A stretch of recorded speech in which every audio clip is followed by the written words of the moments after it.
Hello, I'm Patsy Ramsey. Daddy's not here, but this is Jean Bonnet. Hello there. It is the day before Thanksgiving. It's currently raining really hard out. I'm leaving for Florida at like 5 in the morning tomorrow, which is exciting. Thanksgiving is so late this year. Don't really know how I feel about it. Actually, I do. I wish it was last week, honestly. And by the time that we get back to work, we as in the general American population, will be December 1st. That means that Vlogmas is upon us. What I want to incorporate into Vlogmas this year is true crime crate. I can't even say. I tried to say true crime cases and it came out true crime cases. Right now I want to talk about Maura Murray, and I've thought about talking about Maura Murray ever since I made my infamous John Benet Ramsey case video, which I haven't watched in so long. I'm gonna burp again. Excuse me. I don't know if I stand by entirely the things that I said in that video, but like the theory that I have is one that I still, for the most part, hold to this day. I just need the solution, you know? And so I come up with theories of what may have happened to the person. This is my theory about Maura Murray. Sure, most people are familiar with the Maura Murray case. It actually happened in the state of Massachusetts, which is the state that I live in now. A college student named Maura, that's my radiator making weird noises, she drove away from her college campus kind of unexpectedly, and then her car broke down. She called AAA, but by the time they got to the scene, she had disappeared, and she hasn't been seen since. So a lot of people think that she wandered out into the woods and succumbed to the elements. Some people think that somebody picked her up, or she was picked up and left and is living like a double life now and has kind of restarted somewhere else. I think that the most important details of Maura's case more so have to do with her mindset and her behavior leading up to the night where she disappeared. I'm thinking about this case is that I really relate to her as a person. She went to a military college and she was involved on the track team, and I was not involved in the military in any way, and I was definitely not a track star.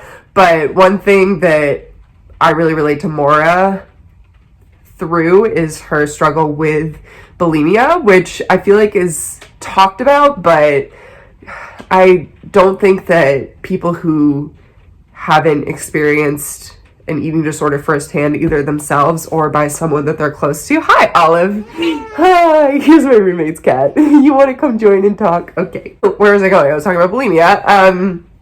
I think that it's hard to understand how severe of a mental illness it is because it manifests in physical behaviors and physical symptoms more so. But there is a picture of Maura when she was living in the dorm room before she disappeared, where she actually was interrogated or arrested by the police because she stole a credit card, and she stole the credit card to buy food. And like the look on her face, everyone is like, oh, it's malicious. Like it looks like she is, you know, it's so different from all the other photos that can be found of Maura Murray. But what I really see is someone who is deeply struggling. And I can imagine the amount of shame she must have felt being caught by the police. And I mean, the police, I don't think knew that it was fueled by her bulimia, but when I was in a period of time when I was binging, like it's just an out-of-body experience, and I could see how it would bring someone to stealing or doing things out of character.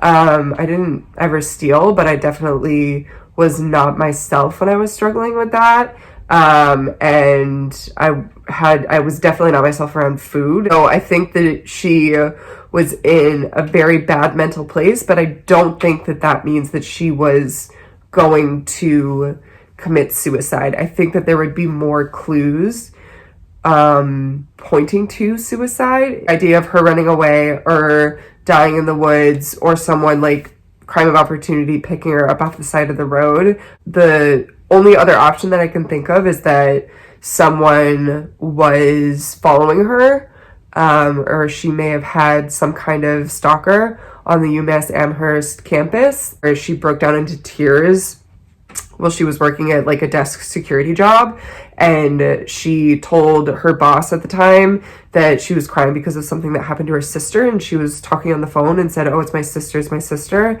but her sister has no recollection of what, you know, that might have been about, and doesn't recall having that kind of conversation with her.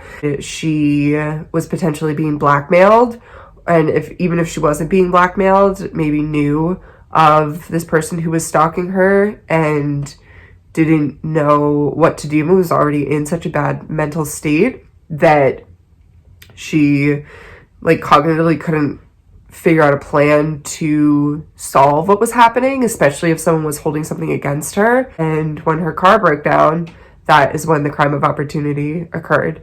So it wasn't just a really horrible, awful person passing by someone with their car broken down. I think the person was aware of the situation, and is responsible.